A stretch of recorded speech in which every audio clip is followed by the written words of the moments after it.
Iyon, isang mapagpalang araw po para sa atin lahat mga katsokaran. Ayan po at welcome po muli kayo sa ating YouTube channel. Bago po tayo magsimula mga katsokaran, pwede po makahingi ng konting paglalambing sa inyo.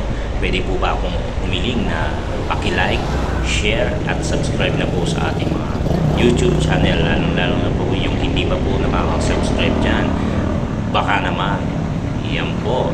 And nandito po tayo sa kahabaan ng E. Rodriguez Street dito po sa Tansa, Navotas City.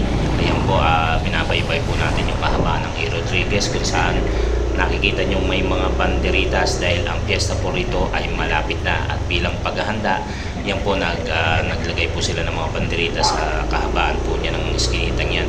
Actually, ito pong iskinitang ito ay ang tinatawag na main road ng Tansa. Yan po, ng Tansa 1. Mayroon po mga kwento-kwento dito po sa ating patron ng Santa Cruz. Ayon po sa mga matatandang kwento at sa mga kwento po ng ating mga ninuno, na ito raw po ay napulot o nakuha sa isang ilog o dagat. Wala po tayong eksaktong detalye kung saan dagat o ilog po ito nakuha. Yun po ang ating mga narinig ng kabataan po natin, na ito po nga po ay nakuha at inilagak po sa ating simbahan. Tuwing ikalawang Sabado po ng Mayo ay ginaganap ang piyesta ng patron ng Santa Cruz dito sa Tansa. At bilang paghahanda, may mga nag-i-sponsor sa pangunguna ng ating barangay na magkaroon ng patimpalak o labanan para po mas lalong mapaganda ang darating na piyesta. Isa na po dyan ay ang parada, dancing contest, singing contest, beauty pageant at iba-iba pa po.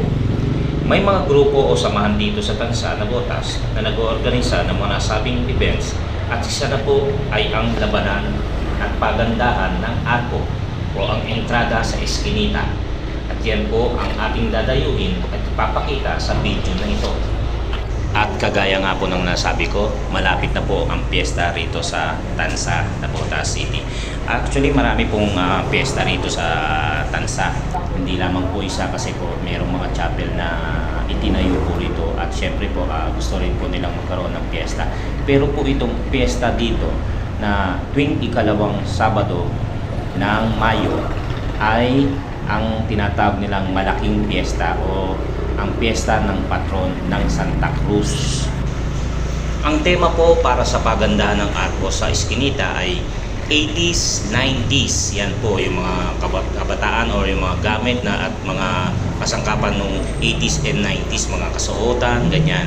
Yan po ang i-design sa bawat arko na inyong makikita. Kaya mga katsokaran, narito po ang mga eskinita na sumali at lumahok sa programang ito. Samahan niyo po akong bisitahin at pagmasdan ang mga nagagandang arko na tulong-tulong na inayos ng bawat samahan sa kanilang eskinita. Mga katsokaran, sama ka! Tara! Ayan po. At nandito na po tayo sa dulo ng eskinita ng E. Rodriguez. Ayan po, papunta na po yan ng DMCI na tinatawag at Baywalk ng Tansa. Pagtapos po niyan, sama-sama po nating pagmasdan at tignan ang mga eskinitang ating kinuhanan sa video ito. Let's go mga katsokaran!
maganda yan yun.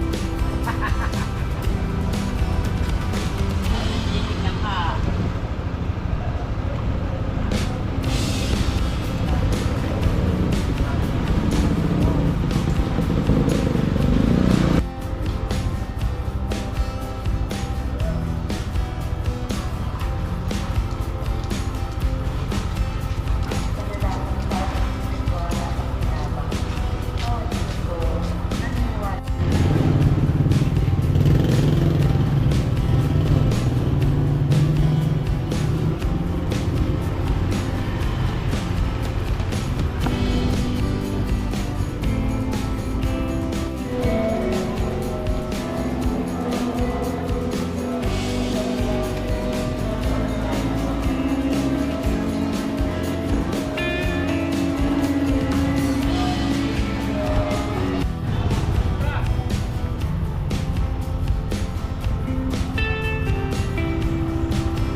Nainom ka ba Sabado?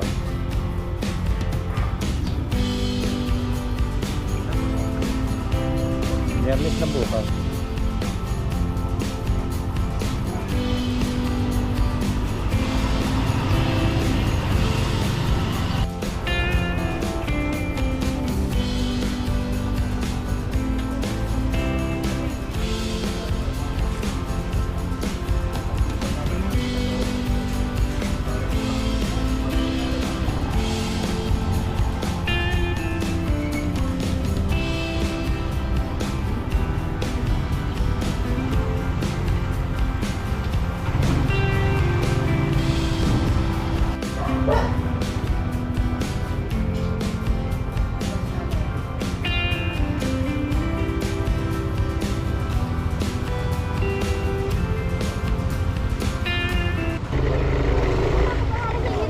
Ayan nga po mga katsokaran, nakita po natin ang mga kalahok sa mga pagandahan ng arko sa bawat iskinita dito sa E. Rodriguez Street, Tansawan, Navotas City.